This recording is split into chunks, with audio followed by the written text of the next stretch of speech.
I wanted to know if any of the panels singularly or collectively can map for us who are the employers. Are they MNCs? Are they local SMCs? Are they JLCs? Just to give us an indication of where the workers are, because I think these companies also hold a responsibility, and I think in this conversation, that is missing. And I think a certain mapping of who the employers are and where the exploitation worst takes place can help us have a better and fuller picture as well. Sorry, James, I wish I had that profile for you, but it's not something that TWC2 has been focused on to map this. Basically, we know the sectors that foreign workers are let in to do construction, marine, and we can look at a list of companies that are involved in the sector. We can maybe guess the sizes if it's one of our state-linked company like Keppel, it's pretty big. But I'm not able to tell you what proportion is being employed by which company. However, that as a general sense though, I think the bigger companies with a reputation to uphold tend to have less of a governance problem. They tend to treat workers better or according to what the rules should be. Sometimes you get a situation where the big company is subcontracting out, and that can be a problem because the subcontractor is the one that is the misbehaving party. But it's murky out there. So I'm just offering some broad observations that I have over the years, but I don't have the data that you want. Sorry. The thing is, okay, I'm from the construction industry. So the thing is, right, Singapore has a very big issue about subcontracting, because we're talking about NMC subcontracting to first tier companies, but this first tier company will subcontract to second tier, then this second tier will sub to third tier. So that's why it means you have like people paying that low. It means you have foreign workers willing to pay that, means to work at this very low price. You have the third tier company that are willing to actually quote at this price. Then you have the second tier company and third tier company. This thing actually holding it problem. So the problem might be even more perverse as what we can see. It's very hard to tie in which are the companies that are engaged in this. Even like company with respectable backgrounds, right? They might just outsource to some companies that doesn't really have any so-called adherence to the labor law, etc.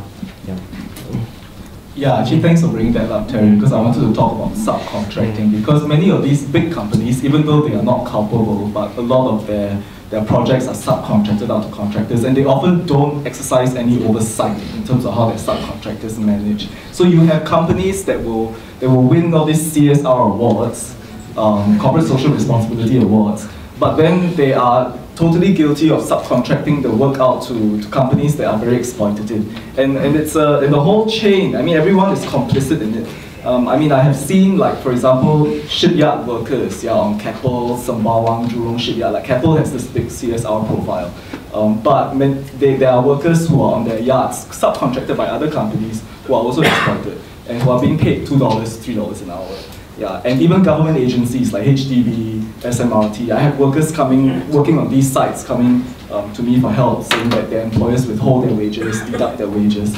So it's quite, I mean, in terms of the accountability, I think if we really want to trace, we'll be able to see the connections, but whether they are directly culpable or not, that's another issue altogether. But I tend to be more, I tend to have higher expectations of bigger companies because they have the resources to exercise that kind of oversight. So I feel that as part of their corporate social responsibility agenda, they need to include this, rather than just set up a foundation, for example, to give to a charity. Yeah, but also ensure that human rights of the workers that they employ and engage are upheld.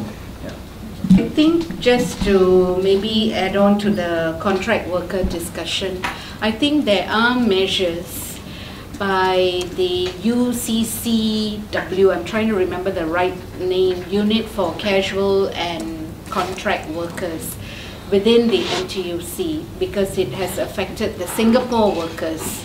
This whole business of outsourcing has affected the Singapore workers who are also on this subcontract over and over again.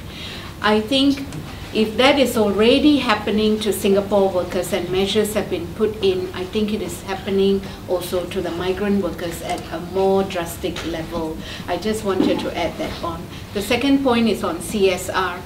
Companies, because I get involved on the Singapore Compact discussions, companies still see CSR as the philanthropy arm.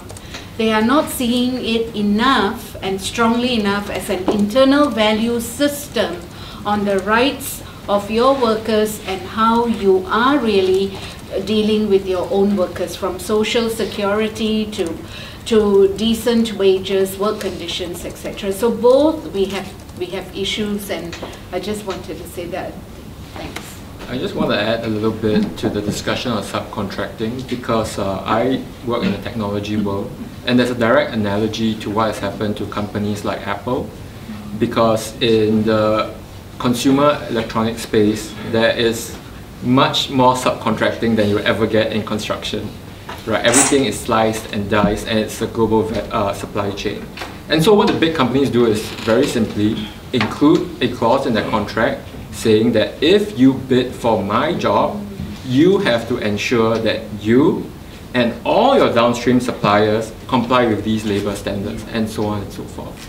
There's a simple, well, I wouldn't say it's a simple fix, but conceptually it is not difficult.